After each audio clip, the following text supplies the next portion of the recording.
I've built an empire on the principle that everything has a price. Loyalty, silence, cooperation, all commodities to be negotiated and acquired. In 57 years of life, 30 of them spent navigating the shadowed corridors of power in Chicago, I had never encountered something I couldn't purchase, persuade, or, when necessary, pressure into compliance. Until I met Elena Alves on a Tuesday afternoon in September, when the last gasps of summer heat shimmered off the cracked pavement of her modest neighborhood in Logan Square.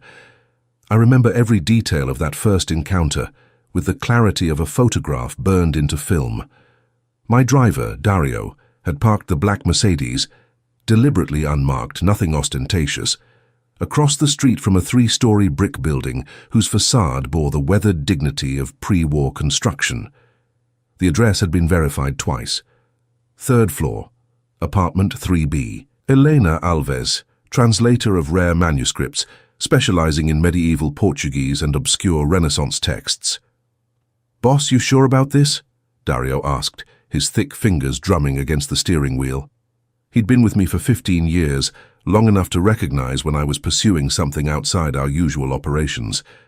"We got translators on retainer. Why this particular woman?" "Because she's the best," I replied, adjusting my cufflinks. Simple platinum, nothing gaudy, and checking my reflection in the rearview mirror. At 57, I still commanded a room when I entered it. Silver threaded liberally through my dark hair, but my shoulders remained broad beneath tailored suits, my posture that of a man accustomed to deference. The lines around my eyes and mouth told stories I never spoke aloud, earned through decades of difficult decisions and careful survival. The manuscript I needed translated was a 16th century Portuguese text acquired through channels best left unexamined. It allegedly contained encoded property deeds and financial records that could prove useful. But it required someone with expertise in archaic dialects and historical context, someone discreet, someone I could control. Elena Alves's academic credentials were impeccable. Doctorate from the University of Chicago, publications in obscure scholarly journals, recommendations from professors who spoke of her work with reverence. What made her perfect for my purposes was her isolation. No family in Chicago, few friends, a solitary existence devoted entirely to her translations. Easy to influence, easy to contain. Or so I believed. I climbed the narrow staircase, noting the worn treads and the faint smell of cooking spices, cumin and coriander, seeping from behind closed doors. The building's bones were good, solid construction from an era when craftsmanship mattered, but time and neglect had taken their toll. Paint peeled in the corners. The overhead light flickered uncertainly. Apartment 3B's door was painted a deep forest green, the only one in the hallway with any color. A small brass nameplate read simply, E. Alves. I knocked 3 times, firm but not aggressive, and waited. The woman who opened the door was not what I expected. I had imagined someone severe, bookish in the stereotypical sense, glasses, hair in a tight bun, the slightly hunched posture of someone who spent too many hours bent over ancient texts, academic frumpiness wrapped in cardigans and practical shoes. Elena Alves wore a simple white linen shirt, sleeves rolled to her elbows, over dark jeans that hugged curves she clearly didn't feel the need to hide or advertise. Her hair, thick, dark, shot through with a few strands of silver she hadn't bothered to conceal, fell loose around her shoulders. No makeup that I could discern, just naturally olive skin and dark eyes that assessed me with immediate, unsettling intelligence. She was beautiful in a way that had nothing to do with conventional prettiness. Hers was the beauty of competence, of a woman entirely comfortable in her own skin, unburdened by the need for external validation. At 34, she carried herself with the quiet authority of someone who had long ago stopped apologizing for taking up space in the world. "Yes?" she asked, one hand remaining on the doorframe, her body positioned to close the door quickly if needed. Cautious, but not fearful. "Ms. Alves, my name is Salvatore Vieira. I apologize for arriving without an appointment, but I have a business proposition that requires discretion and expertise, both of which I understand you possess in abundance." Her dark eyes narrowed slightly, taking in my expensive suit, the subtle bulge where Dario's presence would be just visible if she glanced past me down the hallway, the careful neutrality of my expression that marked me as someone accustomed to concealing intentions. "What kind of business proposition, Mr. Vieira?" I appreciated the directness. "I have a 16th century Portuguese manuscript that requires translation, historical significance, possible encoding of financial records. I need someone who can not only translate the text, but understand the historical context and identify any concealed information. I'm prepared to pay very well for your services and your absolute discretion." Something flickered in her eyes, not greed as I'd expected, but professional interest. She glanced past me, noting Dario's position by the stairwell, then returned her attention to my face.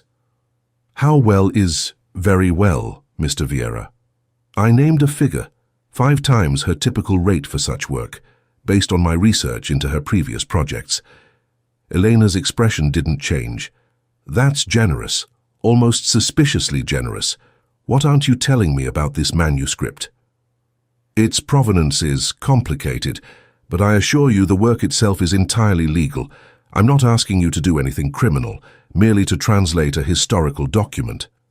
"Merely," she repeated, a slight smile touching her lips that didn't reach her eyes. "And the discretion you mentioned, what exactly would that entail?" "The manuscript's contents remain confidential. You would work exclusively on this project until completion. No discussion of the text with colleagues, no publication of findings, no retention of copies.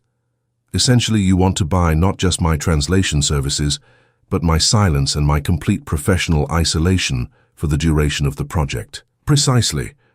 Elena leaned against the doorframe, crossing her arms over her chest. The gesture drew my attention to her hands. No jewelry, nails trimmed short and practical, the fingers of someone who spent hours turning delicate pages. A small scar crossed her left thumb, silvery with age. "Mr. Vieira, I appreciate you coming here personally to make this offer. It shows a certain respect for my time and expertise, but I'm afraid I'll have to decline." The refusal was so unexpected that for a moment I simply stood there, certain I had misheard. "I'm sorry," I finally managed. "I'm declining your offer. I'm not interested in the project. Perhaps you didn't hear the compensation I mentioned. I'm prepared to—" "I heard you perfectly well, Choti," she interrupted, her voice remaining calm and courteous. "The money is generous, almost absurdly so, but I don't work under those conditions. Exclusivity, complete silence, no scholarly engagement with the material. That's not translation work, Mr. Vieira. That's complicity in something you're deliberately not explaining. So thank you, but no." I had negotiated with union bosses, politicians, rival organizations. I had faced down men with guns, navigated complex legal challenges, built an empire on my ability to read people and find their pressure points. But this woman, standing in the doorway of her modest apartment, with paint-stained floorboards visible behind her, had just refused me with the same casual politeness one might use to decline an unwanted magazine subscription. "Ms. Alves, I think perhaps you don't understand the opportunity I'm offering. This manuscript is clearly something you obtained through questionable means and need, translated without leaving any trail back to you. I understand perfectly, Mr. Vieira, and my answer is still no." "Everyone has a price," I heard myself say, an old reflex from years of negotiations. Eleanor's smile widened slightly, genuine amusement now lighting her dark eyes. "Do they? How sad for you, believing that. But some of us prefer to keep our dignity and professional integrity off the auction block. Now, if you'll excuse me, I have actual work to do. Good afternoon, Mr. Vieira." She closed the door, not slammed. That would have indicated emotion, anger, fear. Simply closed, with the quiet finality of someone ending an interaction that held no further interest. I stood in that hallway for a full 30 seconds, staring at the forest green door with its brass nameplate, trying to process what had just happened. Dario approached cautiously, his hand hovering near the weapon I knew he carried beneath his jacket. "Boss, everything okay?" "She refused," I said, the words foreign in my mouth. "She wants more money?" "No, she just refused." I walked back down those stairs, climbed into the Mercedes and sat in silence as Dario drove us back toward my office in the Loop. The city scrolled past outside the tinted windows, the familiar landscape of my domain, every block containing businesses that paid tribute, officials who answered my calls, systems I had spent 3 decades learning to manipulate. And somewhere behind us, in a third-floor walk-up apartment, a woman who translated medieval manuscripts for modest fees had just dismissed me without a second thought. "Want me to look into alternatives?" Dario asked as we merged onto the Kennedy Expressway. "Other translators?" "No," I heard myself say. "Not yet." Because something had happened in that brief interaction, something I couldn't quite name. Elena Alves had looked at me, at Salvatore Vieira, who men feared and politicians courted, and seen nothing worth being impressed by, had assessed my offer with her sharp intelligence, and found it wanting not because the price was too low, but because the terms offended her principles. When had anyone last refused me on principle? That night, I sat in my study in the Gold Coast brownstone I'd owned for 20 years, a glass of 30-year-old scotch untouched at my elbow, thinking about dark eyes that held no fear and a voice that had said no, as though it were the easiest word in any language. My younger brother Bruno found me there near midnight, still sitting in the dark, still turning over the encounter in my mind. "Dario said the translator didn't work out," he said, pouring himself a drink and settling into the leather chair across from my desk. At 53, Bruno served as my consigliere, my most trusted advisor. Where I was force and intimidation, he was strategy and subtlety. He also said she refused you. Actually refused. That true? Yes, Bruno whistled low. "Can't remember the last time someone did that. What did you offer her?" I told him. He whistled again. "And she still said no? This woman stupid or suicidal?" "Neither. Principled. Principles are expensive, Sal. Everyone sells them eventually." I took my first sip of the scotch, letting it burn down my throat. That's what I told her. She found it sad that I believed it. Bruno laughed, genuinely amused. "I like her already. So what now?" We lean on her a little. Remind her what declining your generous offers might mean for her continued comfort in this city. The suggestion made something twist unpleasantly in my chest. The thought of threatening Elena Alves, of watching that quiet confidence turn to fear, of forcing her compliance through intimidation, felt wrong in a way I couldn't articulate. "No," I said firmly. "No pressure, no threats." "Then what? You just let it go? Except that Salvatore Vieira got told no by a translator living in Logan Square." I set down my glass and leaned forward, studying my brother's skeptical face. "Do you know what she did when I implied everyone has a price, Bruno?" She smiled, like I'd just revealed something embarrassing about myself, like my worldview was quaint. "So she's arrogant, all the more reason to—" "She's not arrogant. She's certain. There's a difference." I stood, moving to the window that overlooked the manicured garden behind my home. "When was the last time you met someone completely comfortable with who they are? Someone who doesn't need anything from you, doesn't want anything from you, doesn't fear you enough to pretend respect they don't feel?" "Never, I guess. That's kind of the point of the life we've built." "Exactly." I turned to face him.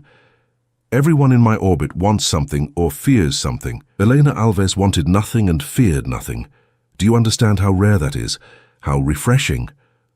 Bruno studied me with growing concern. "Sal, you're not actually interested in this woman, are you? Because that would be complicated, I know." I returned to my desk, rolling the scotch glass between my palms.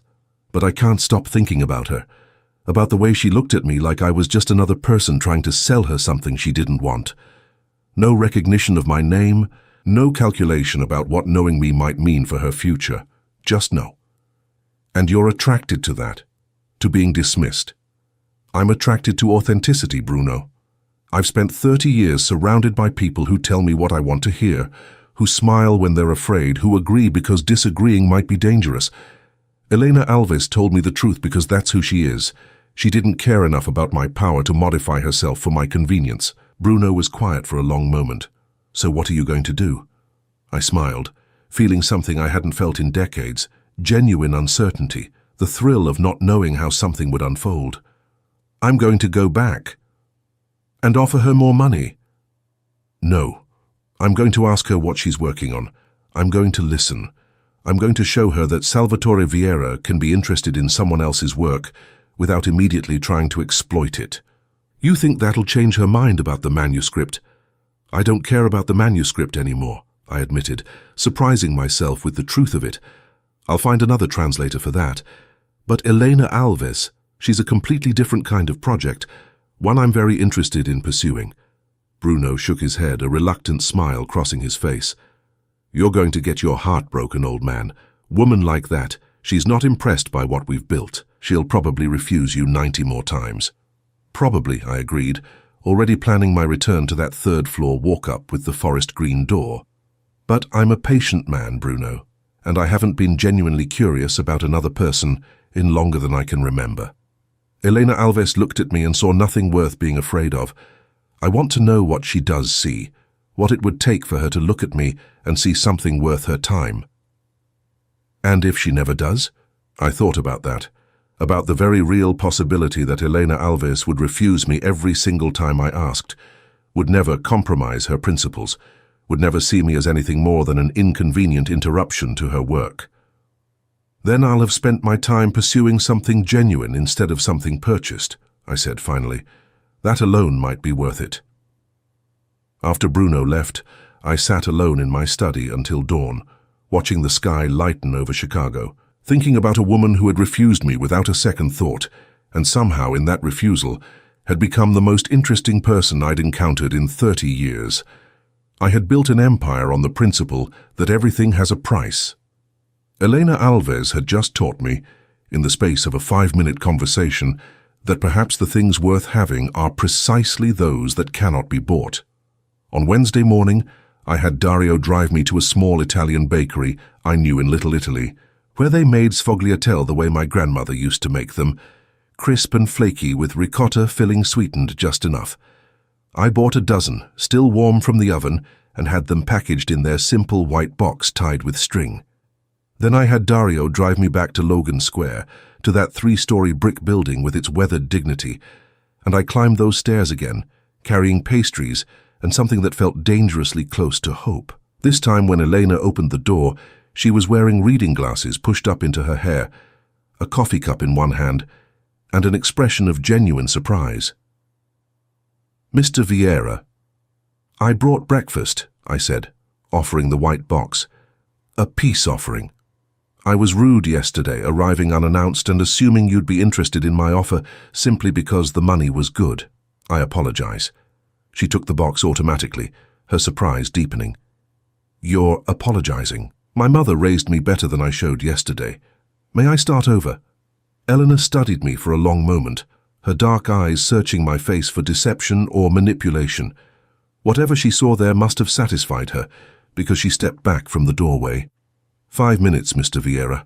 I have a deadline.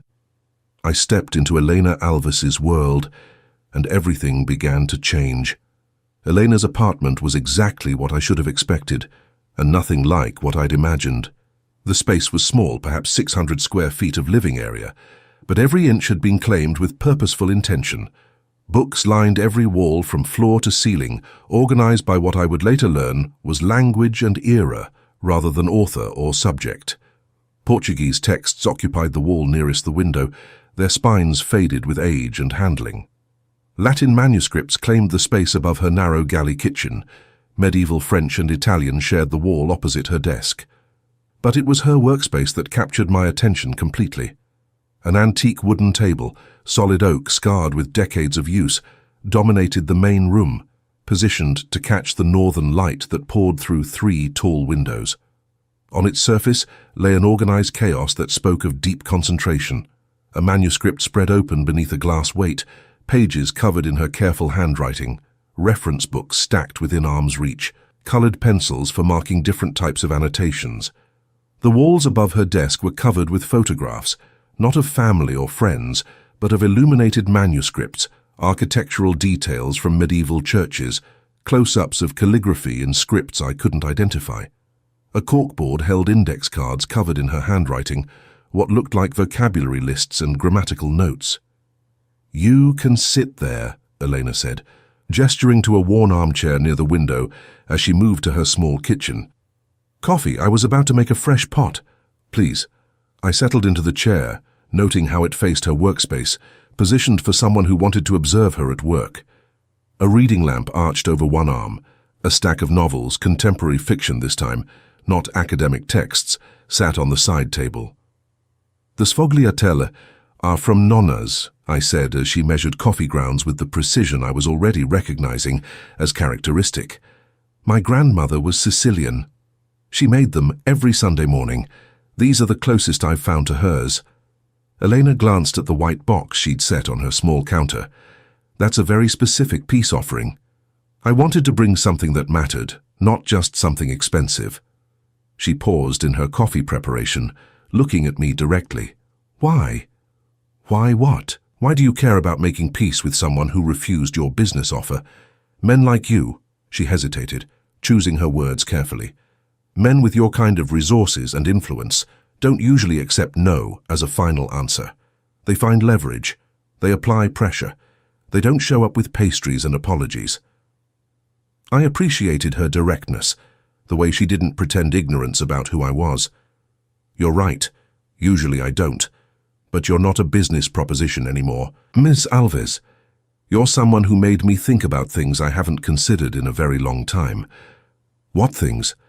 Whether getting what I want is the same as getting what I need, whether power is the same as connection, whether being feared is the same as being known. Elena finished preparing the coffee, bringing two mismatched mugs, one clearly a souvenir from some academic conference, the other plain white ceramic, and settling into a chair across from me. She'd chosen the straight-backed wooden chair from her desk rather than sharing the comfortable seating area, maintaining professional distance. Those are unusually philosophical thoughts for someone in your line of work, she observed. What do you think my line of work is? I think you acquire things, property, influence, cooperation, through means that exist in the grey areas between legal and illegal. I think people do what you ask because refusing carries consequences. I think you're accustomed to operating in a world where leverage and fear are more valuable currencies than trust or genuine connection. That's remarkably accurate for someone who claims to know nothing about me.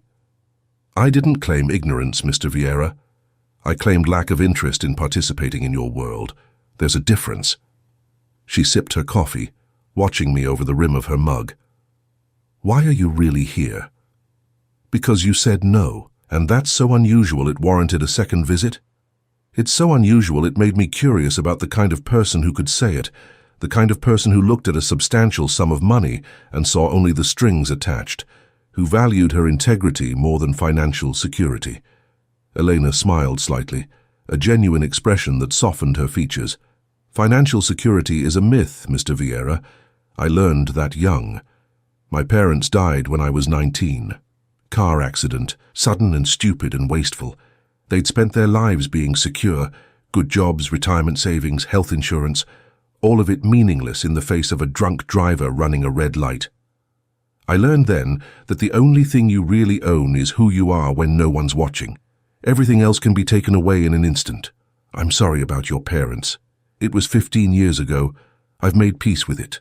She set down her mug. But it taught me to make choices based on who I want to be, not what I want to have. Your offer yesterday. Taking it would have required me to be someone I'm not. Someone willing to compromise her principles for money. So I said no. It was actually very simple. Nothing about you is simple, Miss Alves. Elena, if you're going to keep showing up at my door with baked goods, we might as well use first names. Salvatore. Most people call me Sal. I think I'll stick with Salvatore, she said, a hint of amusement in her voice. It suits you better. More formal, more old world. We drank our coffee in companionable silence. I found myself noticing details I'd missed in my first visit, the way sunlight caught dust motes floating above her workspace, the faint smell of old paper and ink that permeated the apartment, the classical music playing so softly I hadn't initially registered it. What are you working on? I asked, nodding toward her desk. Helena's face lit up with genuine enthusiasm. A 15th century Portuguese maritime log, a ship captain's personal journal from a voyage to West Africa. The Portuguese is archaic, full of nautical terminology that doesn't translate cleanly into modern language, and his handwriting is atrocious, but it's fascinating. You can see him grappling with the moral implications of the slave trade, trying to reconcile his Catholic faith with what he was being ordered to do. Ordered by whom? Portuguese nobility financing the expedition. They wanted gold and slaves. He wanted to map coastlines and document indigenous cultures. The tension is visible in every entry. She gestured to her notes. He never explicitly condemns the trade. That would have been too dangerous. But he finds ways to honor the humanity of the people he encounters, describes their family structures, their languages, their spiritual practices. It's subtle rebellion. You admire him. I admire his courage to document truth even when truth was dangerous, to maintain his integrity within a system designed to crush it. She met my eyes. Sound familiar? You think I'm like these Portuguese nobles, financing something morally questionable? I think you're like most powerful people throughout history, operating within systems that reward ruthlessness and punish compassion. The question isn't whether you're trapped in that system. It's whether you ever stop and question it. And you think I don't? I think you showed up yesterday trying to buy my cooperation without bothering to say, please. That suggests a man who's forgotten what it means to ask, rather than demand. The criticism should have angered me. Instead, I found myself smiling. You're right. I did forget. So let me try again. Elena, would you please tell me more about this ship captain and his impossible position? She studied me for a moment, clearly weighing whether my interest was genuine or manipulative. Whatever she decided must have been in my favor, because she stood and gestured for me to follow her to her desk. For the next hour, Eleanor walked me through her translation process, explaining how she cross-referenced nautical terminology, how she identified emotional subtext in formal language, how she built historical context around bare facts. She spoke with her hands when she was excited, gesturing to illustrate points, her whole body engaged in the act of explanation. I found myself genuinely fascinated, not by the manuscript itself, though it was interesting, but by watching Elena work, by seeing the precision of her mind and the passion she brought to honoring these centuries-old words. She wasn't just translating language, she was resurrecting a human being, giving voice to someone who'd been silent for 500 years. You love this, I observed when she paused to refill our coffee cups. Of course I do. Why else would I spend years getting a doctorate in medieval Portuguese literature?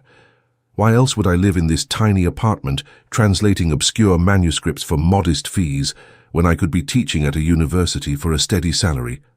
Why don't you teach, I mean? Eleanor leaned against her kitchen counter, cradling her fresh mug. Academia requires compromises I'm not willing to make. Publish or perish, department politics, competing for grants. I tried it for 2 years after finishing my doctorate, hated every minute except the actual research. So I left. Built this instead. She gestured around her book-lined apartment. It's small and uncertain, but it's mine. I answer to no one but the text itself. That's a luxury most people can't afford. It's a priority most people won't choose, she corrected. There's a difference. I live simply, keep my expenses minimal, take freelance work that interests me, and decline what doesn't. I have enough. That's more than most people can say. I thought about my Gold Coast brownstone, the expensive suits, the Mercedes waiting downstairs with Dario inside, all the markers of success I'd accumulated over 3 decades. Elena had just described it all as excess rather than achievement. You think I'm wasteful, I said. I think you've confused having things with being someone. Most people do. It's not a moral failing, Salvatore, it's just sad. You pity me. A little, she admitted. You came here yesterday trying to buy my cooperation because that's the only method of connection you remember. You came today with pastries because someone along the way taught you that gifts can be manipulative too. But you haven't yet figured out how to just be. How to be present with another person without an agenda. And if my agenda is simply to know you better, then you're still operating transactionally. I'll invest time and attention now so you'll give me something later. That's not connection, Salvatore. That's investment strategy. She was right, of course. Everything I did was calculated, measured against potential returns. Even this conversation, even my genuine fascination with her work, part of me was still thinking about what it might yield. How does one stop being transactional? I asked, genuinely curious. Eleanor smiled. You start by staying present in moments that serve no purpose, by having conversations that lead nowhere, by spending time with someone simply because you enjoy their company, not because you're working toward any particular outcome. Is that what this is? A purposeless conversation? It's starting to be. You asked about my work. I told you. You seemed genuinely interested. That's not transaction. That's just two people talking about something one of them finds fascinating. No agenda, no goal, just exchange. I looked at my watch, an old Rolex my father had given me, simple and elegant, and was startled to discover that 90 minutes had passed. I'd told Dario I'd be 15 minutes, 20 at most. I should go, I said, standing. I'm sure you need to get back to your captain's moral crisis. Probably. Deadlines wait for no one. Elena walked me to the door.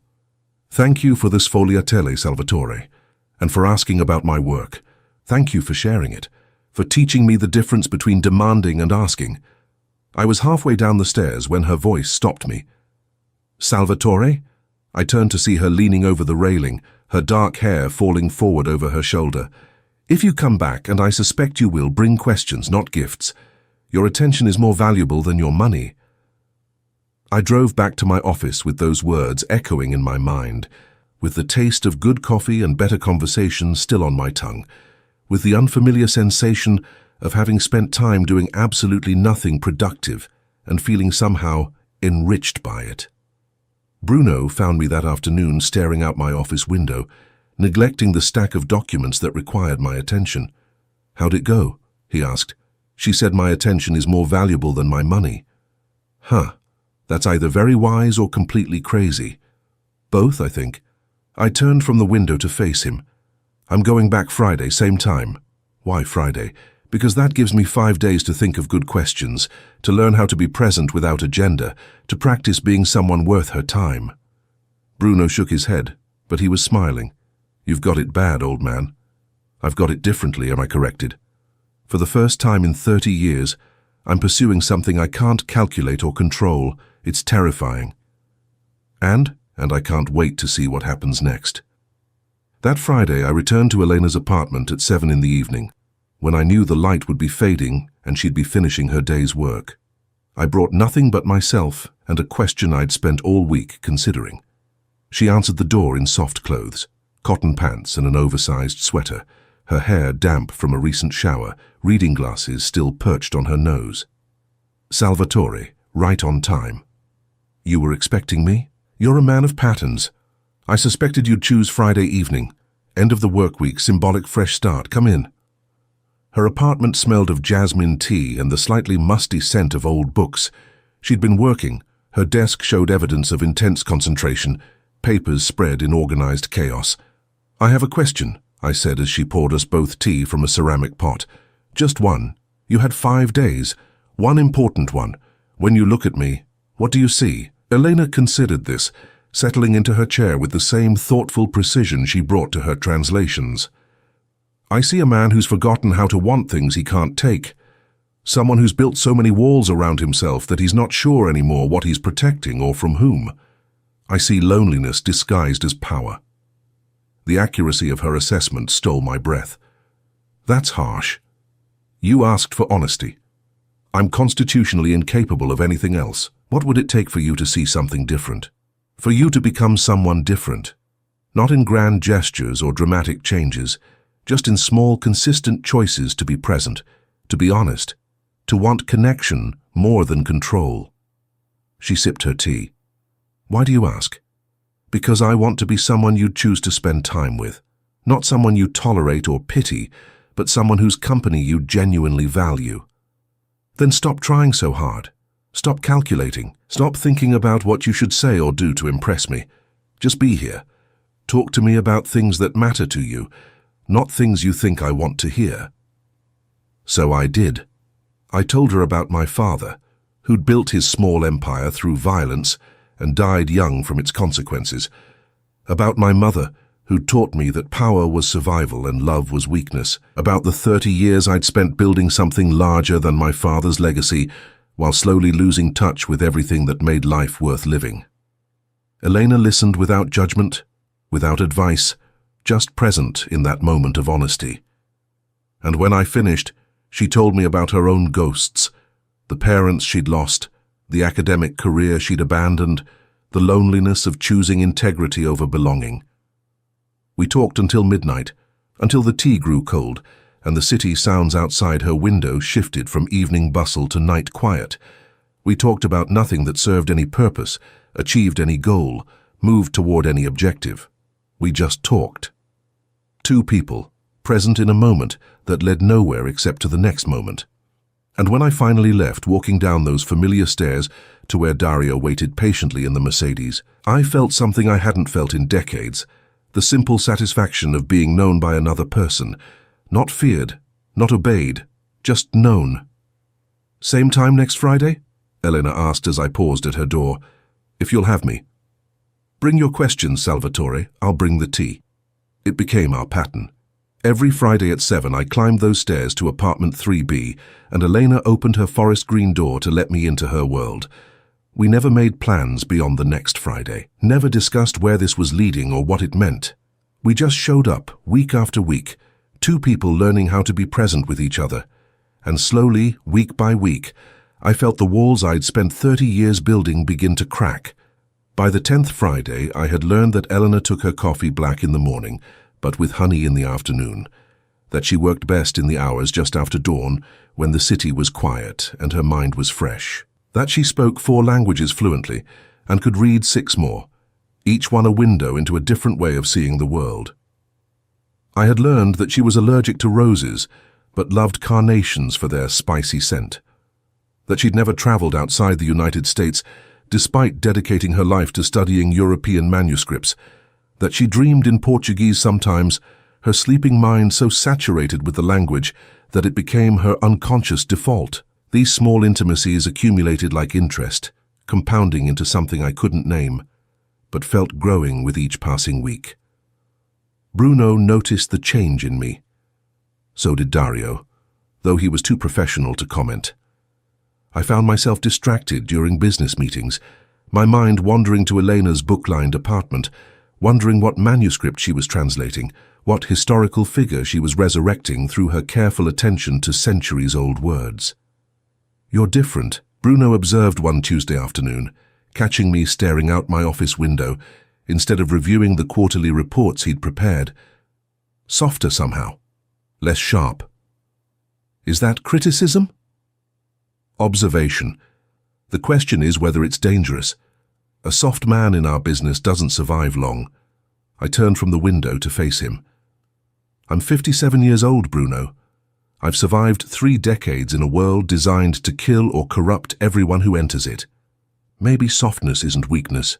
Maybe it's what happens when you finally remember you're human. Philosophy now, she's really gotten to you. She's teaching me the difference between existing and living. There's a distinction I'd forgotten." Bruno studied me with concern. "You seeing her? Romantically, I mean?" "I'm seeing her every Friday. We talk, we drink tea. We exist in each other's presence without agenda or expectation. Is that romantic? I don't know. It's something. Though, something I haven't felt since, maybe ever. You know this can't end well. Woman like that, she's not built for our world. And you can't leave yours. Not really. The life we've built doesn't grant retirement. I'm aware of the complications, Bruno. I'm choosing to ignore them for now. To be present in what is rather than afraid of what might be." He shook his head. "You sound like a self-help book.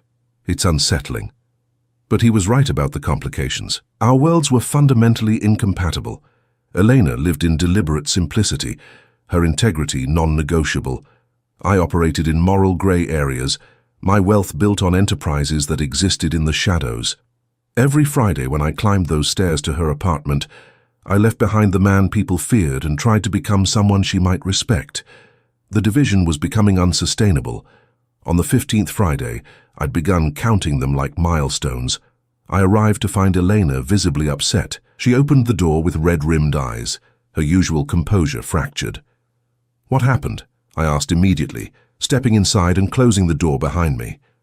"My landlord sold the building. New owner wants to convert it to luxury condos. I have 60 days to vacate." She gestured helplessly at the books lining every wall. 60 days to find a new place and move 15 years of accumulated research in this market, with my budget. My first instinct was to solve it, to buy the building myself, to find her a better apartment and pay the first year's rent, to use my resources to eliminate her problem. But I'd learned enough about Elena to know that solving her problems for her would be the worst possible response. "What do you need?" I asked instead. "I don't know. Time. Space. A miracle." She sank into her chair, looking around at her carefully organized world with devastation. "I built this, Salvatore. Every book positioned exactly where I need it, every reference within arm's reach. This apartment isn't just where I live, it's how I work, and I can't afford anything comparable in this city. I'll have to move to the suburbs, add commute time to my days, probably lose clients who need quick turnarounds." I sat across from her, fighting every instinct to fix this with money and influence. "Tell me what you're feeling. Angry, helpless, tired of being vulnerable to other people's decisions. The landlord who sold without warning his tenants. The new owner who sees us as inconvenient obstacles to profit. The whole system that treats housing as investment instead of necessity." She looked at me directly. "Your world, Salvatore. The world where everything is transaction and everyone is either profit or obstacle. That's not fair. Isn't it? You said yourself that you acquire things, that you operate in gray areas, that your business is built on leverage and fear. How is that different from what's happening to me right now? Someone with more power and resources deciding my life matters less than their profit margin." The comparison stung precisely because it was accurate. I had spent 30 years being the person with more power, the one making decisions that affected others without considering their humanity. Elena's crisis was a mirror reflecting the casual cruelty of my entire operating system. "You're right," I admitted quietly. "I am part of this system. I've benefited from it, perpetuated it, used it to build my empire, and I don't know how to separate myself from it without destroying everything I've built. I'm not asking you to destroy anything, Salvatore. I'm tired. Tired of struggling alone, tired of every bit of stability I managed to create being undermined by forces beyond my control." She wiped her eyes impatiently. "I'm sorry. You came here for our usual Friday conversation, and I'm dumping my problems on you." That's what this is, though, isn't it? Not just philosophical discussions, but actual life, actual struggles. You've shared your world with me for 15 weeks. Let me be present in the difficult parts, too. Elena smiled slightly through her distress. The student becomes the teacher. What would help right now? Not what can I fix for you, but what would help you feel less alone in this? She considered the question seriously. Help me make a plan. Not solve it for me, but think through options with me. Be another brain working on the problem instead of trying to make the problem disappear. So we spent that Friday evening not in philosophical conversation, but in practical problem solving. We calculated her budget, searched rental listings, made lists of what was essential versus what was merely preferred. We talked about storage options for books, about the possibility of a smaller workspace, about what she could sacrifice and what she absolutely needed. I contributed ideas, not solutions, asked questions rather than issuing directives, treated her crisis as a puzzle we were solving together rather than a problem I could eliminate with sufficient application of resources. It was harder than any negotiation I'd ever conducted. Every instinct screamed to simply buy her security, to remove the obstacle of money from her path. But Elena needed agency more than she needed rescue. She needed to find her own way, with support, but not substitution. At midnight, we'd developed a plan. Not a perfect plan, but a workable one. Eleanor would look for a smaller apartment further north, sacrifice some convenience for affordability. She'd invest in better organizational systems to maximize limited space. She'd build the same careful world she'd built here, just smaller, just different. "Thank you," she said, as I prepared to leave. Not for solving it, but for sitting with me while I solved it, for treating me like someone capable of handling her own life instead of someone who needed rescuing. That's what you've been teaching me, isn't it? How to be present without agenda. How to offer support without control. You're learning. She walked me to the door, then hesitated. Salvatore, can I ask you something personal? Always. Why do you keep coming here? Really? We're from completely different worlds. I have nothing to offer you. No access to power, no useful connections, no way to advance your interests. So why spend every Friday evening in this tiny apartment with a woman who translates dead languages? I looked at her, really looked at her, standing in her doorway with books rising behind her like ramparts, her dark eyes searching mine for honest answer. Because you're the only person in my life who sees me without fear. The only conversation I have all week that isn't tainted by calculation or motive. When I'm here, I'm not Salvatore Vieira who men fear and politicians court. I'm just a man, flawed and uncertain and trying to remember what it means to be human. You give me that gift every Friday. How could I not keep coming back? Something shifted in Elena's expression, a softening, a recognition. You're not what I expected either. What did you expect? A predator, someone who would eventually show his true nature, who would try to leverage our growing friendship into something transactional. But you haven't. 15 weeks, and you've never asked me for anything except my time, never pressured me to reconsider the manuscript translation, never tried to make this into something you could use. You've just shown up, week after week. Is that significant? It's unprecedented in my experience. Men usually want something from me. My expertise, my attention, my body, my validation. You seem content to simply exist in my space, to be known without being possessed. Maybe I'm learning that being known is enough. That connection doesn't require possession. Eleanor smiled, a genuine expression that transformed her face. Then you're learning the most important lesson I have to teach, being present without grasping, wanting without taking, loving without owning. The word hung between us, loving, neither of us quite ready to examine what it might mean. Same time next Friday, I asked. Same time. And Salvatore? Thank you for seeing me clearly enough to know that solving my problems would be the worst way to help me. I carried those words with me down the stairs, into the Mercedes where Dario waited patiently, back to my Gold Coast brownstone with its expensive emptiness. That night I lay awake thinking about the difference between rescue and support, between solving and witnessing, between using my power to eliminate problems and using my presence to honor someone's agency in facing them. Elena was teaching me a completely different kind of strength, not the strength of dominance but the strength of restraint, not the power to control but the power to serve. It was the hardest education I'd ever undertaken. The next Friday, number 16, I arrived with a question I'd been afraid to ask. Elena let me in, poured tea, settled into our familiar pattern of presence and conversation. But I could feel the question pressing against my throat, demanding voice. What would you do if you didn't have to worry about money? I finally asked. If resources were unlimited, how would you structure your life? Eleanor considered this, her dark eyes distant with imagining. I'd travel, see the places I've only experienced through manuscripts, walk the streets of medieval Lisbon, touch the stones of Portuguese fortresses in West Africa, stand in the libraries where these texts were originally housed. I'd photograph architectural details, study regional variations in calligraphy, understand the physical context of the words I translate.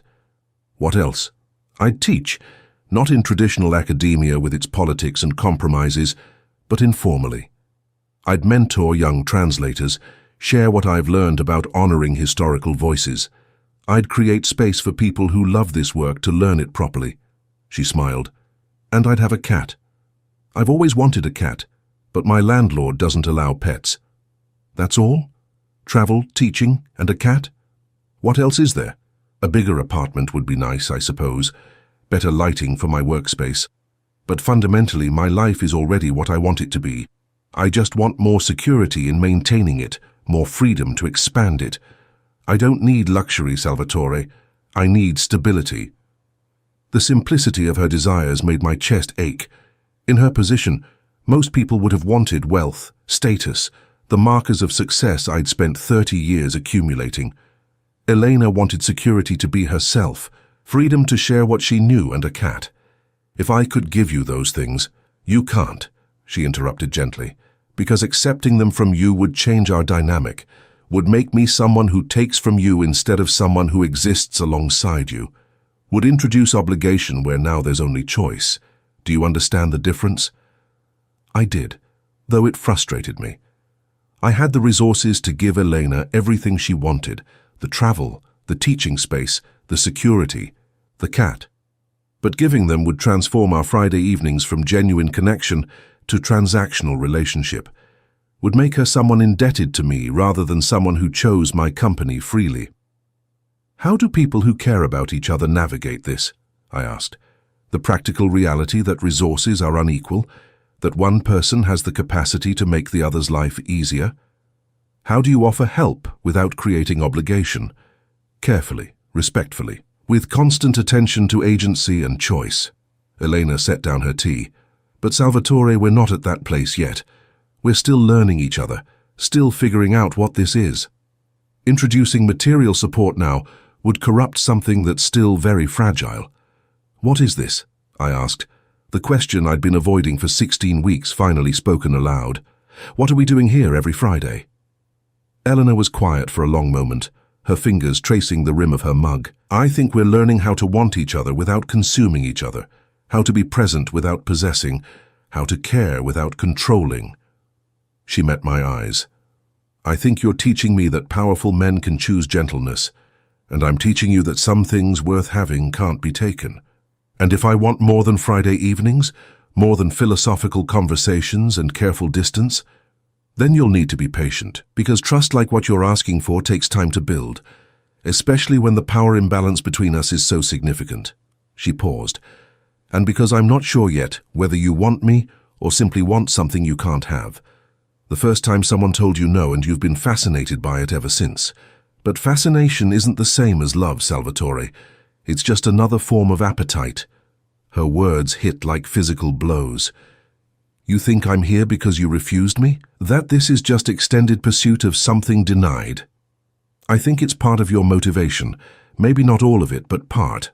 And until you can separate genuine care from the compulsion to possess, we need to maintain careful boundaries. I wanted to argue, to defend myself, to prove that my feelings were more than acquisitive appetite. But Elena's clear-eyed assessment stopped me. How much of my fascination with her was genuine connection, and how much was simply the novelty of someone I couldn't control? You're right, I admitted. I don't know how to want someone without trying to possess them. It's the only model of relationship I've ever known. But I'm trying to learn something different, trying to become someone capable of caring without controlling. That's why I keep coming back, Elena, not to wear down your resistance, but to learn from your example how to be better than I've been. Then keep coming back, she said softly. Keep showing up without demands. Keep being present without agenda. Keep choosing restraint when every instinct screams for control. That's the work, Salvatore. That's how you become someone I could trust with more than Friday evenings.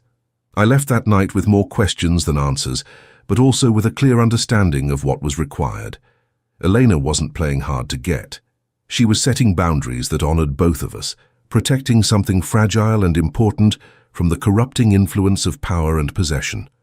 If I wanted more, and I was beginning to admit that I desperately wanted more, I would have to earn it through consistent demonstration that I could care without controlling, want without taking, love without owning. It was the hardest negotiation of my life, and the other party refused to be negotiated with. All I could do was keep showing up, week after week, learning how to be present without grasping, how to want without demanding, how to become someone worthy of Elena's freely given time. The education continued, Friday after Friday, lesson after patient lesson in how to be human. Winter settled over Chicago with the particular brutality the city is known for. Wind that cut through the thickest coat, snow that turned immediately to grey slush, cold that made even the short walk from car to building an act of endurance. I had Dario bring me to Elena's apartment every Friday regardless of weather, had him wait in the running car for hours while I climbed those familiar stairs. By the 30th Friday, our pattern had become essential to my week. Everything else, the business meetings, the negotiations, the careful maintenance of my empire, felt like filler between the moments when I could sit in Elena's book-lined apartment and simply be. I had learned more about her in those 30 weeks than I'd learned about anyone in my entire adult life. The way she chewed her lower lip when concentrating on a particularly difficult translation, the soft sound she made when discovering an elegant turn of phrase in medieval Portuguese, the careful ritual of her tea preparation, the precise temperature and steeping time she swore made all the difference. I had also learned the boundaries of her tolerance. She would share her intellectual life freely, her work, her thoughts on manuscripts, her fascination with historical figures whose voices she resurrected. But her emotional life she guarded carefully. Personal questions were answered with thoughtful brevity. Questions about past relationships deflected with gentle humor. Any inquiry that suggested I was trying to know her in order to possess her met with immediate withdrawal. "You're protecting yourself." I observed one particularly cold February evening after she'd neatly sidestepped my question about her longest relationship. "Of course I am.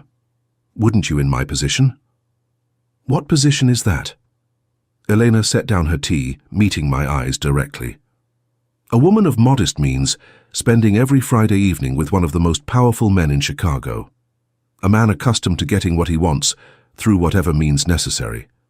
A man who originally approached me with a transactional offer that I refused, but who hasn't stopped pursuing contact, despite that refusal." She paused. "From the outside, Salvatore, this looks like the long game. Patient predator wearing down careful prey." The assessment stung because I could see how it might appear that way. "And from the inside, what does it look like to you?" "More complicated. I believe your interest is genuine. I believe you're sincere in wanting to learn a different way of relating. But sincerity doesn't eliminate power imbalance. Genuine interest doesn't erase the fact that you could destroy my life with a phone call if I truly angered you. I would never—" "You say that now when I'm being agreeable, when I'm giving you what you want, my time, my attention, my conversation. But what happens when I refuse you something you really want? What happens when gentle pursuit stops working and your patience runs out? Will you still be this careful, respectful man? Or will you become the person you've been for 30 years, someone who takes what he wants, regardless of consent?" I stood and moved to her window, looking out at the snow-covered street below, at the Mercedes idling at the curb with Dario inside. "How do I prove to you that I won't? That I've changed, or am changing?" "You don't prove it with words, Salvatore. You prove it by staying present when things are difficult, by maintaining your restraint even when you're frustrated, by respecting my boundaries even when they inconvenience you." She joined me at the window. "And by accepting that some things can't be proven, only demonstrated through years of consistent behavior." "Years? Did you think 30 weeks of Friday evenings would undo 30 years of operating a certain way? Did you think wanting to change was the same as having changed? I thought I was making progress." "You are," she said, her voice softening. "Real, significant progress. You show up every week without demands. You listen instead of directing. You ask instead of assuming. That's extraordinary growth, Salvatore, but it's still early, still fragile, still untested in ways that matter. How do I get tested? What would it take for you to trust that this is real?" Elena was quiet for a long moment, her breath fogging the cold window glass. "Time, consistency, and probably some kind of crisis that forces you to choose between what you want and what I need."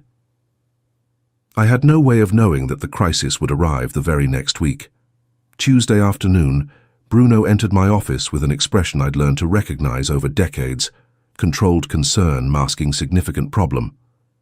He closed the door before speaking, always a bad sign. "We've got a situation with the DeMarco family. They're pushing into territory we've controlled for 15 years.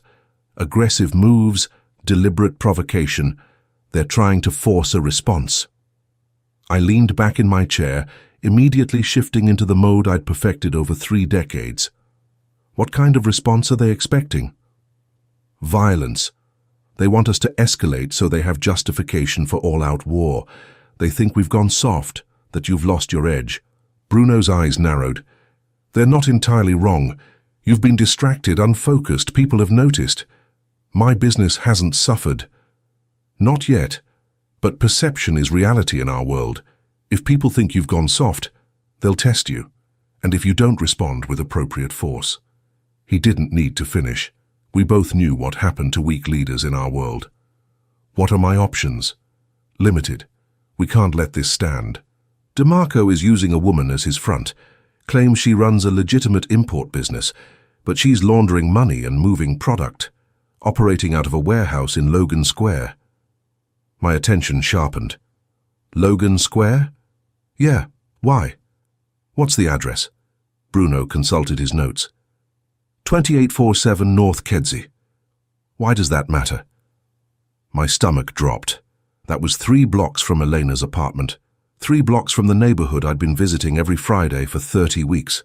Is there any indication DeMarco knows about my personal interests in that area? Understanding dawned in Bruno's eyes. You think he's targeting your translator? Using her as leverage? I think it's a suspicious coincidence that he's operating in the exact neighborhood where I spend every Friday evening. A neighborhood I've never had business interests in before. Shit. Bruno sat down heavily. So what do? We can't ignore DeMarco's provocation. But if we respond with force in that neighborhood, your translator gets caught in the crossfire. At minimum, she'll know what you really are, what we really do. I stared at the papers on my desk without seeing them, mind racing through options and consequences. Every choice I made would reveal something to Elena. Responding with violence would prove her fears about me justified, that beneath the careful courtesy, I was still the predator she suspected. But failing to respond would show weakness my organization couldn't afford, would invite more aggression, would potentially endanger her more by suggesting she was leverage that worked. There's a third option, I said slowly. We respond, but not with violence. We outmaneuver instead of outmuscle, make DeMarco's operation unprofitable without any direct confrontation. How? His front woman is running a supposedly legitimate import business, so we make it actually legitimate. Flood the market with legal alternatives, undercut her prices, make her illegal side business unnecessary for her customers. Meanwhile, we quietly inform the relevant authorities about code violations, tax irregularities, all the bureaucratic obstacles that legitimate businesses have to navigate. We strangle the operation with red tape and competition instead of bullets. Bruno stared at me. That'll take months, cost us significant money, and it's not the strong response that re-establishes our reputation. No, it's a smarter response, one that achieves the same goal without collateral damage, without putting innocent people at risk. I met his eyes. Without forcing me to be the person I'm trying not to be anymore. This is about her, the translator. This is about the kind of man I want to be, Bruno, the kind of operation I want to run. We've spent 30 years using fear and violence because it was efficient. Maybe it's time to discover if there's another way. And if DeMarco interprets this as weakness, if others follow his lead, then we deal with that when it comes. But I'm not sacrificing who I'm trying to become to maintain a reputation built on who I used to be. Bruno stood shaking his head. You've changed, Sal. I'm not sure yet if it's for better or worse, but you've definitely changed. After he left, I sat alone in my office, understanding that I'd just made the choice Elena had predicted. Between what I wanted, the easy, violent solution that would have been my default response 6 months ago, and what she needed, even though she didn't know she needed it. I'd chosen the harder path, the one that might cost me reputation and money and influence, because the alternative would have destroyed whatever I was building with her. The test had come sooner than expected, and I'd passed, though at a cost I wouldn't fully understand for weeks. That Friday, I arrived at Elena's door with snow in my hair, and the weight of my decision still heavy on my shoulders. She took one look at my face and knew something was wrong. What happened? I wanted to tell her. Wanted to share the burden of the choice I'd made, the gamble I was taking with my organization's future, because I refused to let violence touch her neighborhood. But telling her would mean explaining my world in detail she deliberately avoided knowing. "Business complications," I said instead. "Nothing for you to worry about." Eleanor studied me with those dark, knowing eyes. "You're lying, or at least not telling me the whole truth. Some truths would burden you with knowledge you've carefully chosen not to have. I'm protecting you from details that would force you to be complicit in my world by making decisions about things that affect my neighborhood without telling me." I looked up sharply. "What do you know?" "I know there's been increased activity around the warehouse 3 blocks away. I know there are new faces in the neighborhood, people who don't quite fit. I know you've been distracted for the past 3 days, and I'm not naive enough to believe that's coincidence." She crossed her arms. "I also know you're trying to protect me from something. The question is whether that protection is for my benefit or yours." "Both," I admitted. "There's a situation developing. I'm handling it in a way that prioritizes civilian safety over efficiency. It's going to cost me, in money, in time, in reputation. But it means your neighborhood won't become a war zone. Because I live here. Because innocent people live here. Because the collateral damage of my usual methods would be unacceptable. Because—" I paused, weighing how much to reveal. "Because I'm trying to be someone who solves problems without creating casualties. Someone who deserves the trust you're carefully not giving me yet." Elena was quiet for a long moment. "What would you have done 6 months ago, before our Friday evenings?" I would have responded with overwhelming force. Quick, brutal, effective. The situation would have been resolved in a week with no ambiguity about my willingness to protect my interests. And now I'm trying something smarter but slower, less violent but more expensive. It might work, it might fail spectacularly and encourage more challenges to my authority. But at least I'll be able to look at you without seeing the violence I used to maintain my power reflected in your eyes. Something shifted in Elena's expression. She moved closer, studying my face with an intensity that made me feel exposed. "You're choosing the harder path because of me, because of what I might think of you. I'm choosing it because of who I want to become. You're just showing me who that is." She reached out then, for the first time in 30 weeks of Friday evenings, and touched my face. Her palm against my cheek, warm, despite the winter cold that clung to both of us. "Thank you. For choosing carefully. For protecting people you don't even know, because violence would make you someone you don't want to be." I covered her hand with mine, holding it against my face. "This is the test you mentioned, the crisis that forces me to choose between what I want and what you need. And you chose well, Salvatore. You chose to be the man you're trying to become instead of the man you've been. That matters more than you know." We stood that way for a long moment, her hand against my face, my hand covering hers, something fundamental shifting between us. Not possession, not consumption, just connection, freely offered and carefully received. "I should tell you," Elena said softly, "that choosing the harder path because it's right, that's more attractive than any amount of power or money could ever be. You're learning, Salvatore. Slowly, imperfectly, but genuinely learning." I turned my head slightly, pressing a kiss into her palm before releasing her. "And you're still keeping your careful distance, still protecting yourself from complete trust." "For now," she agreed, "but a little less distance than before, a little more trust earned. It wasn't everything I wanted, but it was progress. Real progress, built on actual choices rather than pretty words." We spent that evening not in our usual conversation, but in comfortable silence, Eleanor working on a translation, while I sat in my accustomed chair reading a novel she'd recommended. The domesticity of it, being present in each other's space without needing to fill every moment with words, felt more intimate than any conversation we'd ever had. At midnight, when I prepared to leave, Eleanor walked me to the door as always. But this time, she didn't simply say goodnight. She stood on her toes and kissed my cheek, a brief press of lips against skin that sent warmth flooding through my chest. "Same time next Friday?"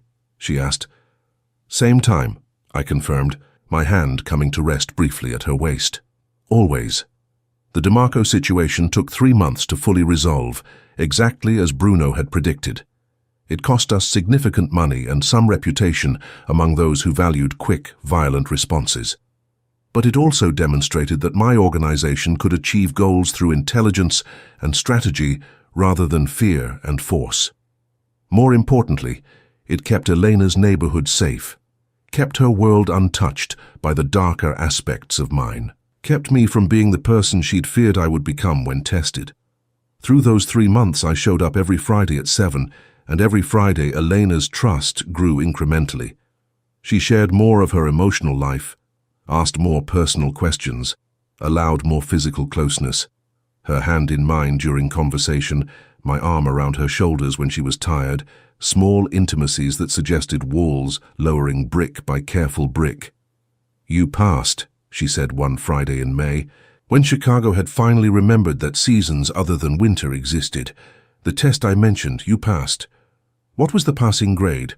Consistent demonstration that you'll choose carefully even when it costs you, that you'll protect people who can't protect themselves even when violence would be easier, that you're capable of growth and change.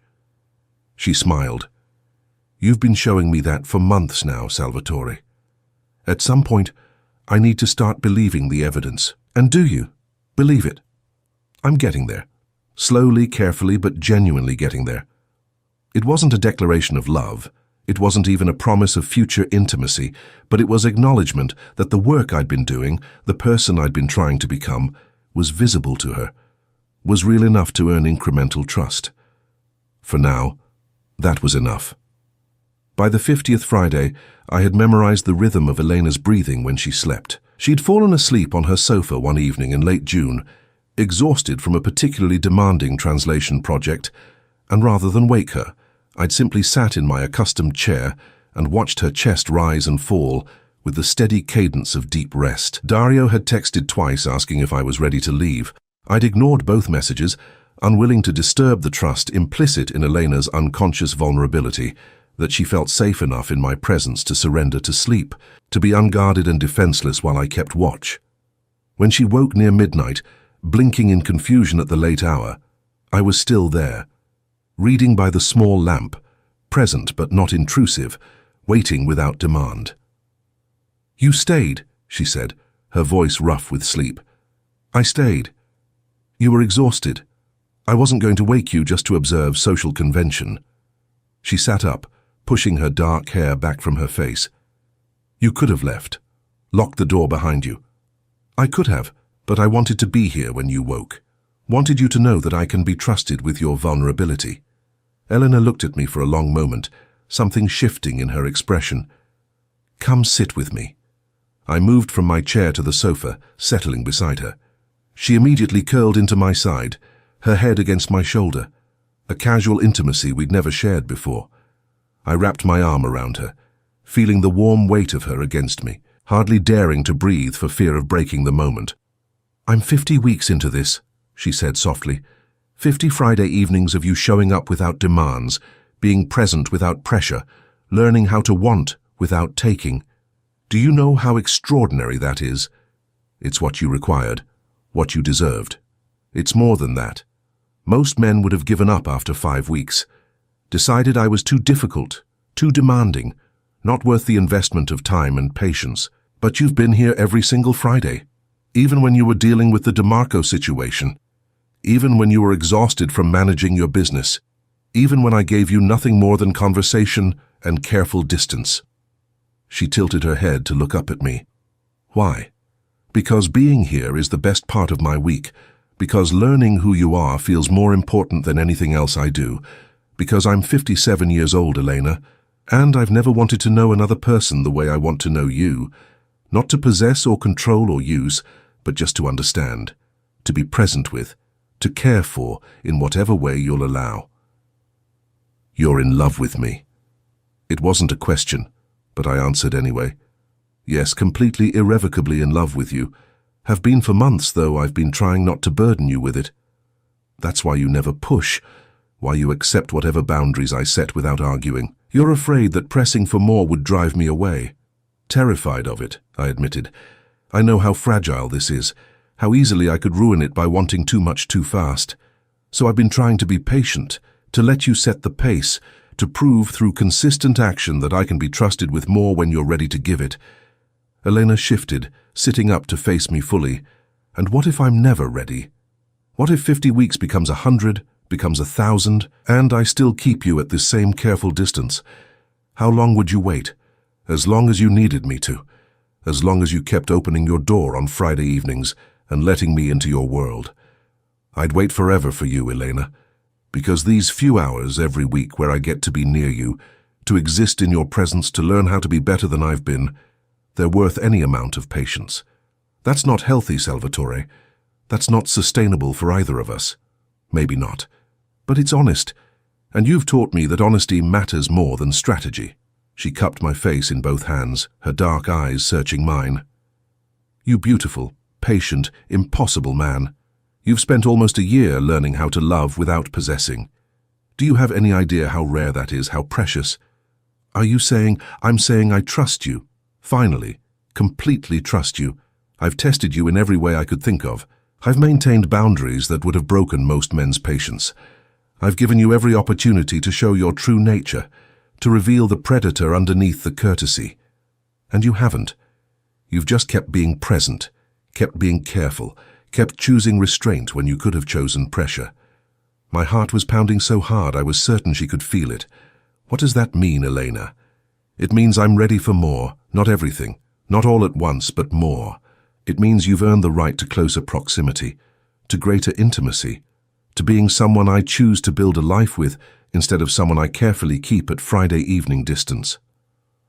I couldn't speak, could barely breathe. 50 weeks of patient waiting, of careful restraint, of learning how to want without taking, all of it culminating in this moment where Eleanor was offering what I'd been afraid to hope for. Say something, she whispered. I don't want to rush you. Don't want you to feel pressured to give more than you're ready to give just because I've been patient. She laughed, a genuine sound of delight, still protecting my agency even when I'm offering what you want. That's exactly why I'm ready to offer it, Salvatore, because you'll never take more than I freely give. Never, I agreed. I promise you that. Whatever we build together, it will be at your pace, on your terms. Our pace, she corrected.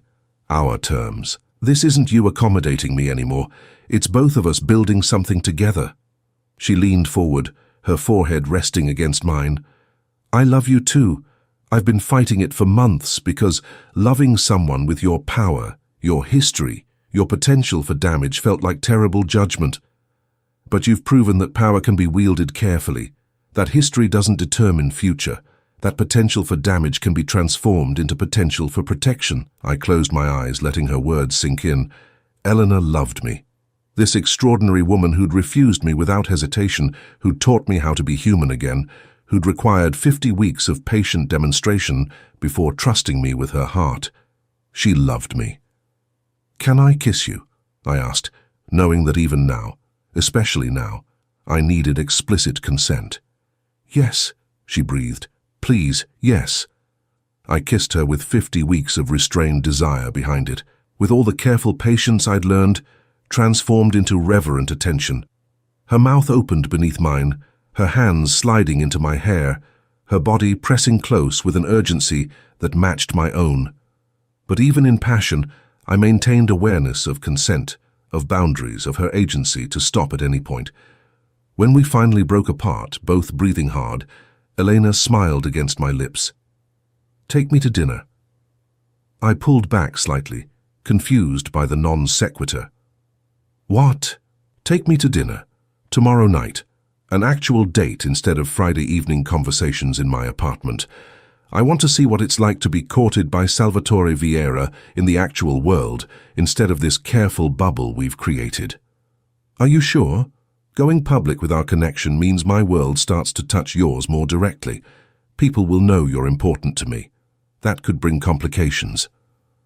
I'm sure. I've spent 50 weeks keeping careful distance from your public life. It's time to discover whether what we've built in private can survive in daylight. She traced my jawline with gentle fingers. Unless you'd prefer to keep me as your secret Friday evening companion, I would shout from every rooftop in Chicago that you've agreed to dinner with me. I just want to make sure you've considered the implications. I've considered everything, Salvatore. I've spent almost a year considering every possible angle and implication. Now I'm choosing to trust what we've built, to believe that you'll protect me from the worst aspects of your world while letting me be part of your actual life. She kissed me again briefly. Besides, you owe me 92 rejections worth of proper courtship. Time to start paying that debt. I laughed, joy flooding through me. 92? I counted.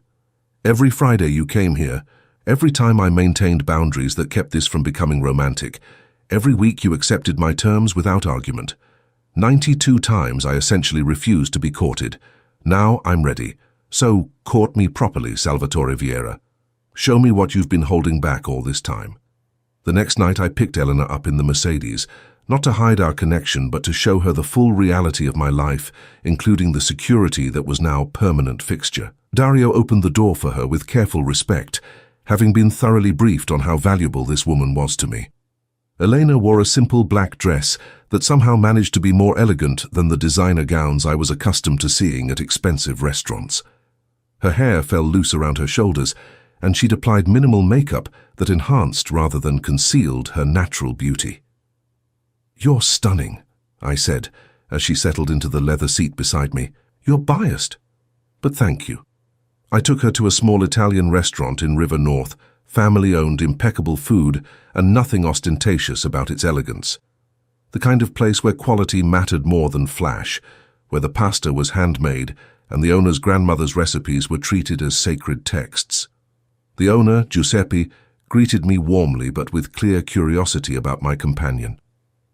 I'd never brought a woman here before, had always dined alone or with business associates. Elena's presence was noteworthy.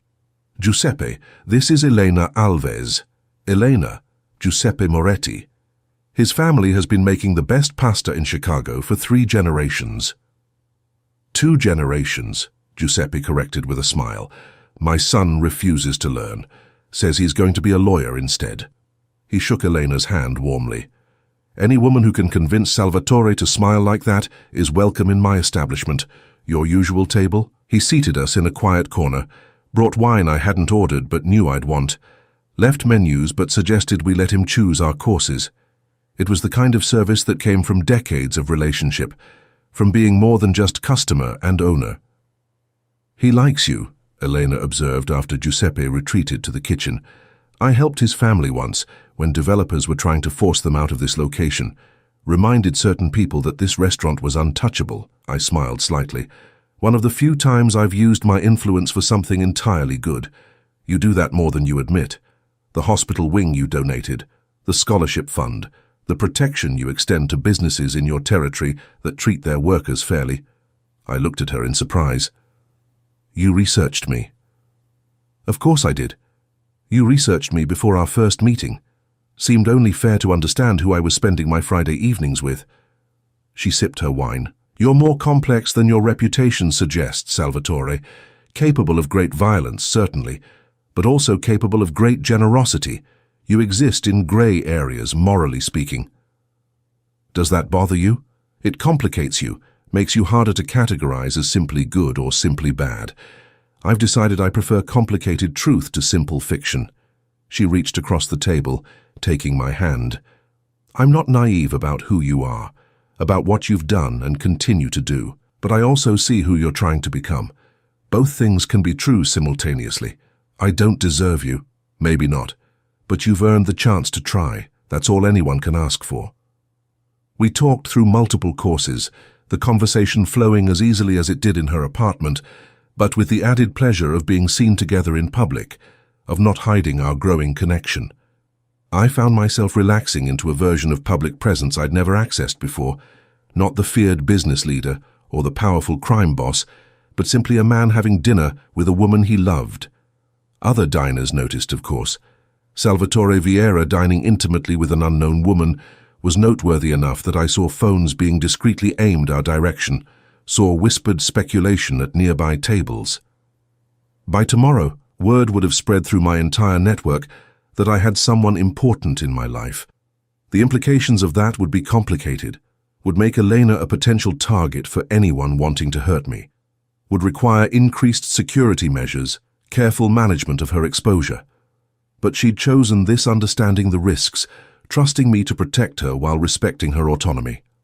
After dinner, instead of having Dario drive us directly back to her apartment, I asked if she'd like to walk along the river. It was a warm summer night, the city's lakefront bustling with evening activity, and I wanted to extend our time together for as long as she'd allow. Elena agreed, and we walked hand in hand along the riverwalk, Dario and another security man maintaining discreet distance. It felt almost normal.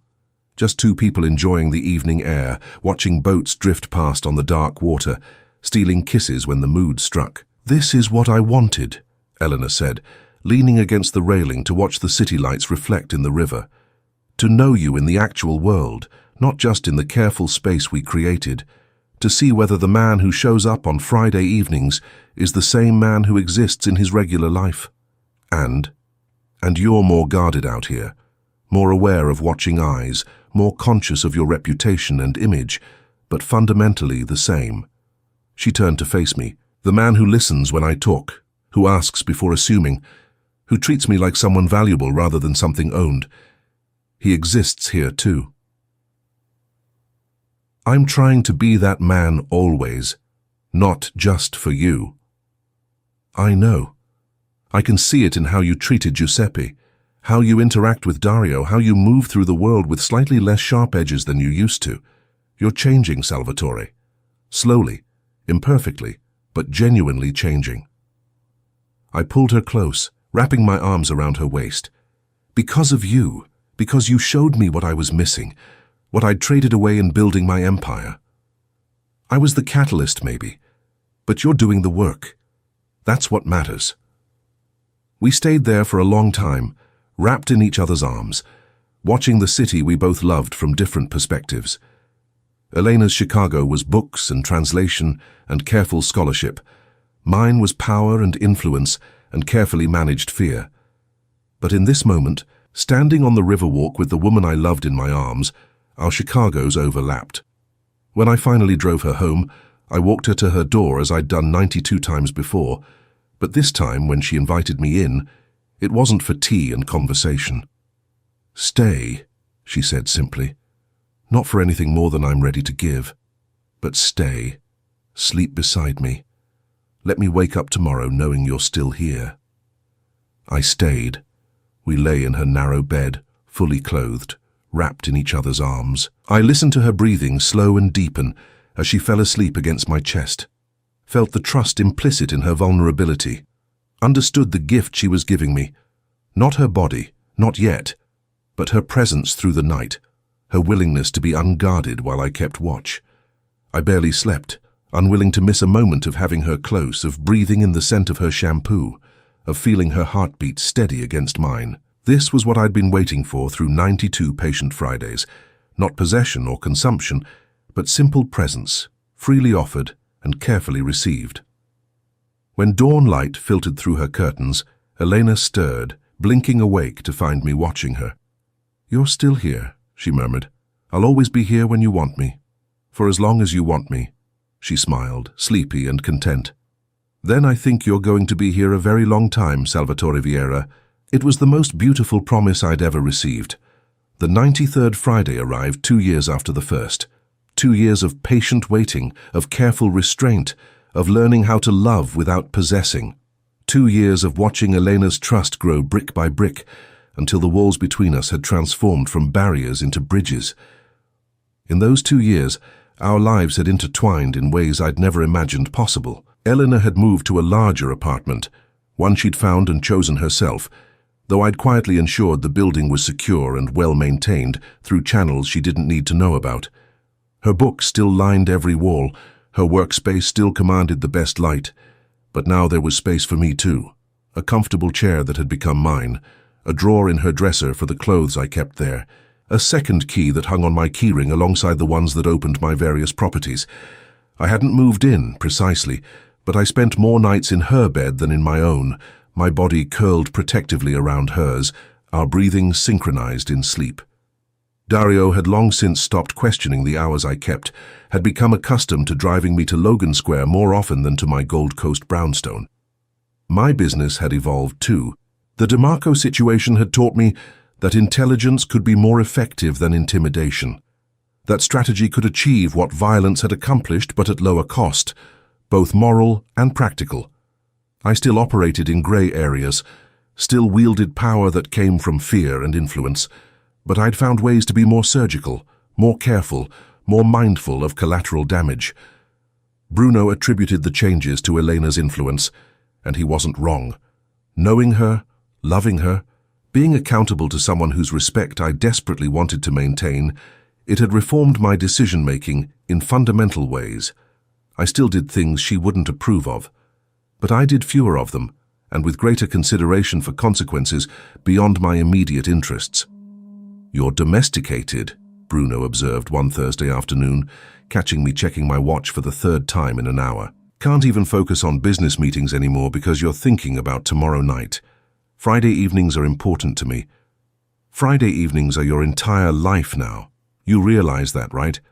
Everything else, the business, the meetings, the careful management of your empire, it's all just filler between the moments you get to be with her."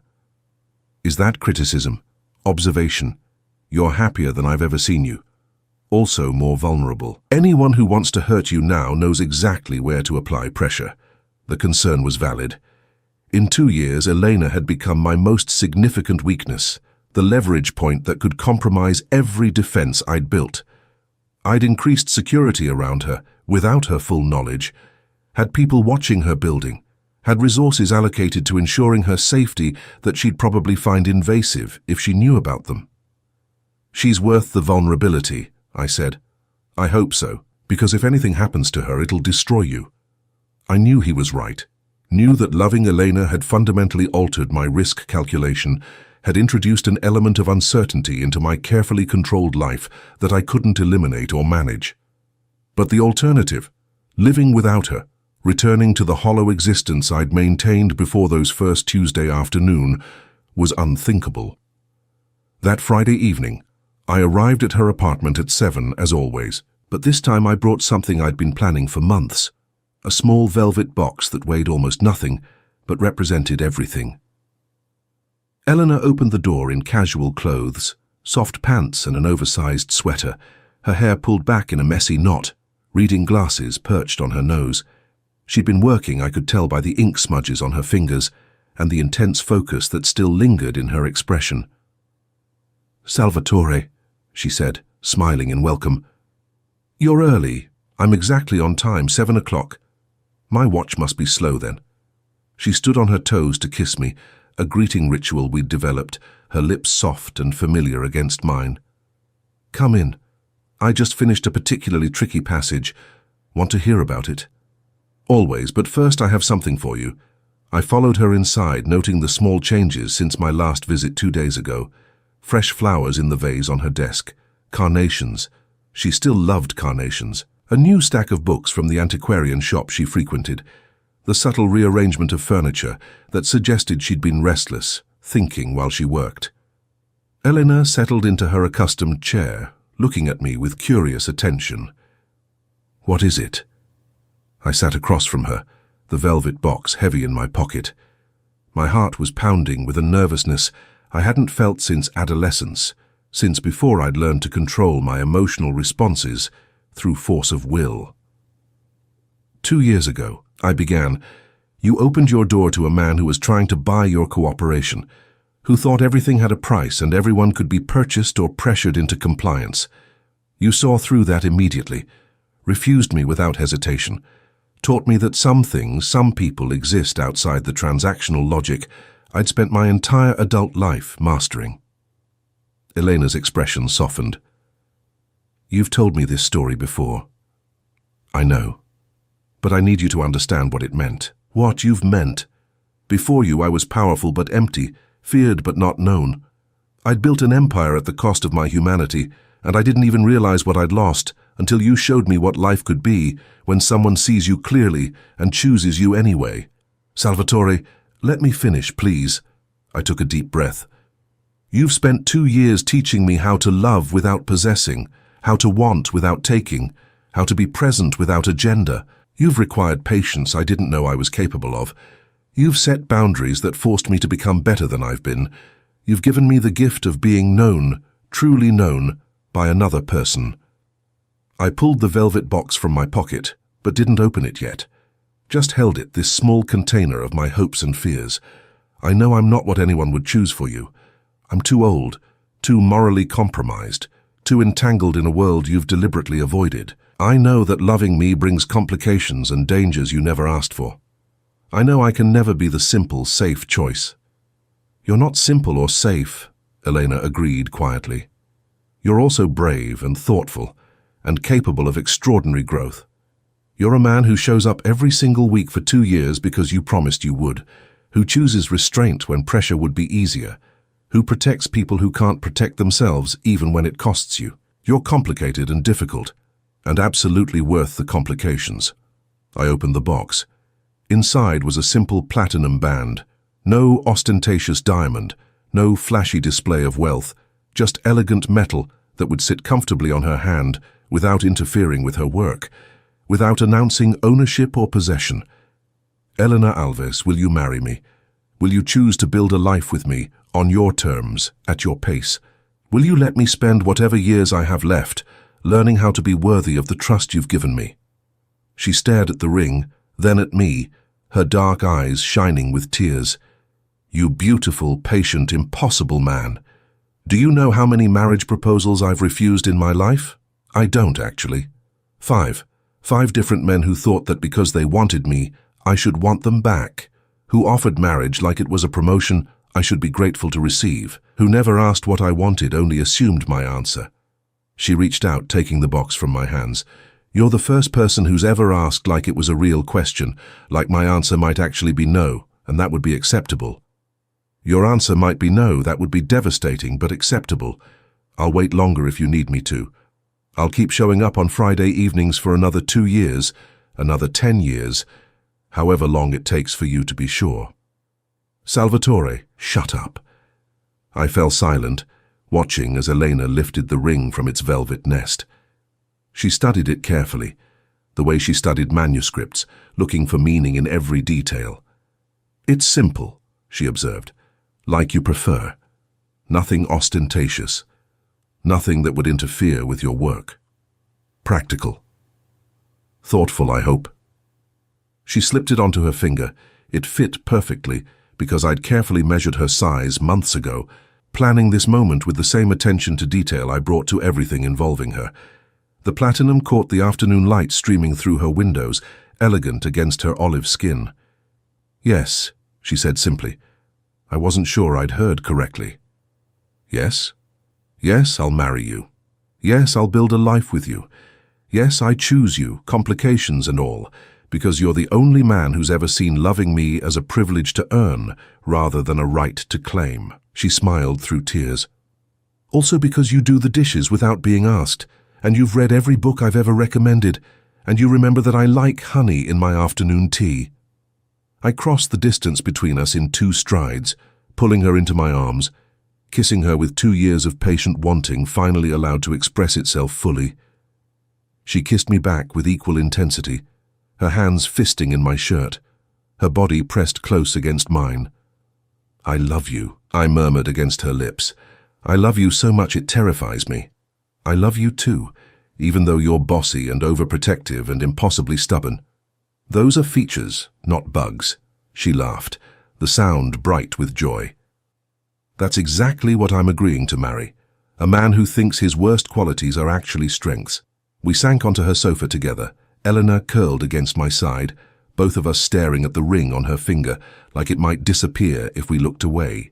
The late afternoon light slanted through her windows, illuminating dust motes and book spines and the woman I loved, all rendered golden and precious by the quality of the light. When did you know? Elena asked. When did you know you wanted to marry me? I considered the question carefully. There wasn't one moment, it was cumulative. Every Friday evening when you let me into your world, every conversation that made me think differently about who I am and who I want to be, every boundary you set that forced me to become better, every small intimacy you allowed as your trust grew, all of it accumulating until one day I realized I wanted to spend the rest of my life showing up for you. learning from you, being someone worthy of your love. That's a long engagement period. Most people propose after a few months, not 2 years. Most people haven't spent 2 years learning that the best things can't be rushed. That trust builds slowly. That some questions need time before they can be honestly asked. Elena twisted to look up at me. What changed? Why ask now instead of waiting longer?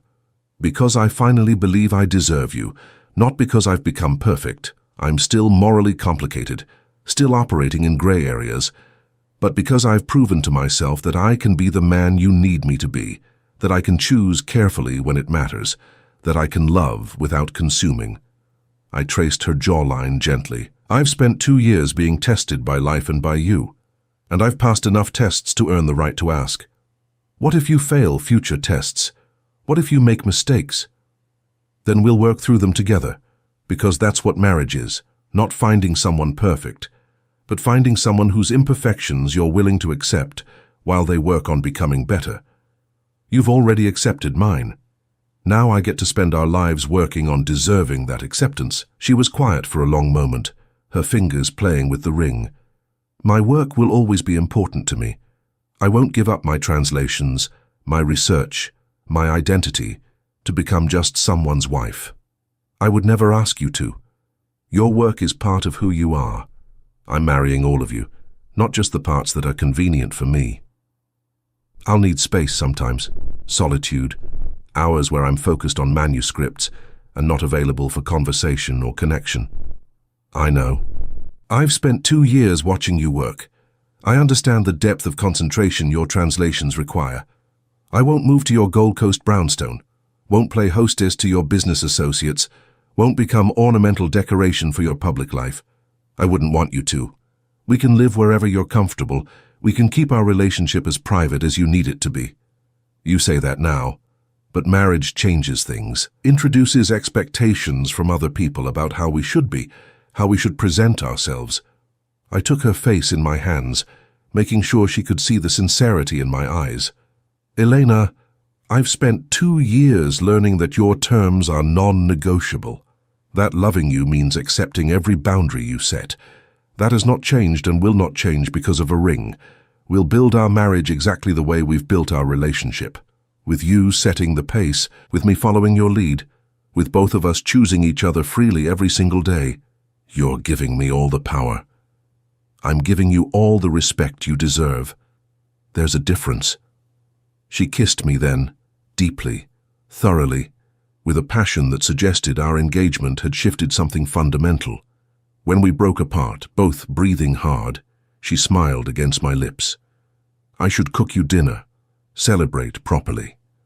I should take you out, somewhere elegant and expensive where I can show off my fiancé. Or, she said, standing and tugging me toward her small kitchen, we could stay here, make something simple together, spend our first evening as an engaged couple the same way we've spent every Friday for 2 years, present with each other, agenda-free, just being. I followed her into the kitchen, watching as she pulled ingredients from her refrigerator with practiced efficiency. We'd cooked together before, had developed an easy rhythm of shared space and collaborative creation, but tonight it felt different, charged with new meaning. "What are we making?" I asked, tying on the apron she handed me, a ridiculous thing covered in Portuguese phrases that I'd learned to read during our time together. "Pasta, simple carbonara, the kind your grandmother would approve of." My grandmother would have loved you. Because I cook Italian food, because you refuse to compromise yourself for anyone. She was like that, fierce and unbreakable. My grandfather spent 60 years earning her respect every single day. Elena paused in her preparation, looking at me with sudden understanding. "Is that what this is? You following in your grandfather's tradition of patient courtship?" "Partly. Also blazing my own trail. My grandfather never had to unlearn violence and control. Never had to transform himself from predator to partner. That's my particular challenge." We cooked in comfortable silence, the easy collaboration of 2 people who'd learned each other's rhythms. Elena diced pancetta while I grated parmesan. I boiled water while she whisked eggs. We moved around each other in her tiny kitchen with practiced grace, our bodies knowing where the other would be, anticipating movements before they happened. "This is what I want," Elena said as we sat down to eat, simple pasta and salad. Wine I'd brought weeks ago and left in her cabinet. This simple domesticity, this easy partnership, not grand gestures or expensive displays, just us showing up for each other in ordinary moments. Then that's what our marriage will be, every day. We talked through dinner about practical matters, when to tell Bruno, how to manage the public announcement, whether to have a ceremony or simply file paperwork. Elena wanted small and private.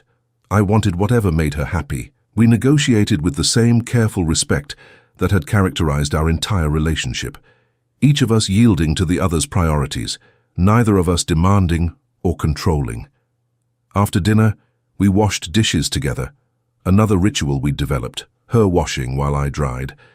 The normality of it, the domestic simplicity, felt more profound than any grand romantic gesture could have been. This was what I'd been waiting for through 93 patient Fridays, not fireworks or drama, but simple partnership, freely chosen and carefully maintained. "Come to bed," Elena said when the kitchen was clean, taking my hand and leading me toward her bedroom. "Not for anything you're not ready for, but because I want to fall asleep as your fiancé and wake up tomorrow still wearing this ring." We lay together in her bed, fully clothed, wrapped in each other's arms, exactly as we'd done hundreds of times before.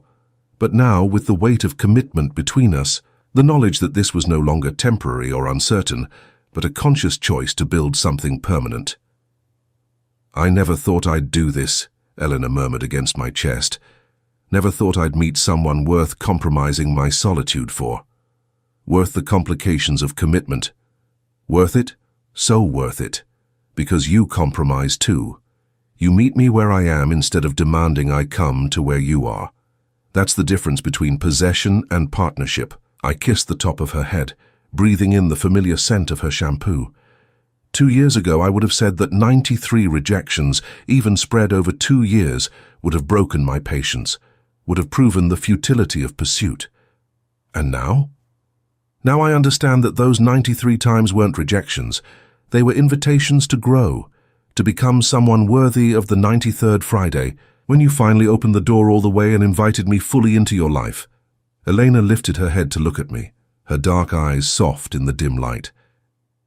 "You know what the best part is? I'm not settling. I'm not compromising my standards or lowering my expectations. You actually became the man I needed you to be. That's extraordinary. You made me extraordinary, showed me what I was capable of when I stopped trying to control everything and started trying to understand it. We made each other extraordinary," she corrected. "That's how this works. 2 people choosing to grow together, to be better together than they could be apart." As Elena's breathing slowed and deepened in sleep, I lay awake thinking about the improbable journey that had brought us here, from a Tuesday afternoon rejection to a Friday evening proposal, from a woman who wouldn't sell her integrity to a man who learned that integrity was worth more than any empire. I had built my life on the principle that everything has a price, that everyone can be bought or pressured into compliance. Elena Alves had taught me, through 93 patient weeks of Friday evenings, that the things most worth having are precisely those that cannot be bought, only earned, only freely given, only offered when trust has been built brick by careful brick. 2 years of patient waiting, 2 years of learning how to love without possessing, 2 years of becoming someone worthy of this extraordinary woman's freely given heart. It had been worth every second, every test, every moment of restraint when my instinct screamed for control. Because on the 93rd Friday, Eleanor had finally opened her door all the way, and I had walked through it not as a predator claiming territory, but as a partner choosing commitment. As a man who had learned, at 57 years old, that the most profound power is not the power to take, but the power to wait, to be present, to become worthy, to love without owning, and to be loved in return, freely and fully, by someone who sees you clearly and chooses you anyway. That, I had finally learned, was worth any amount of patience.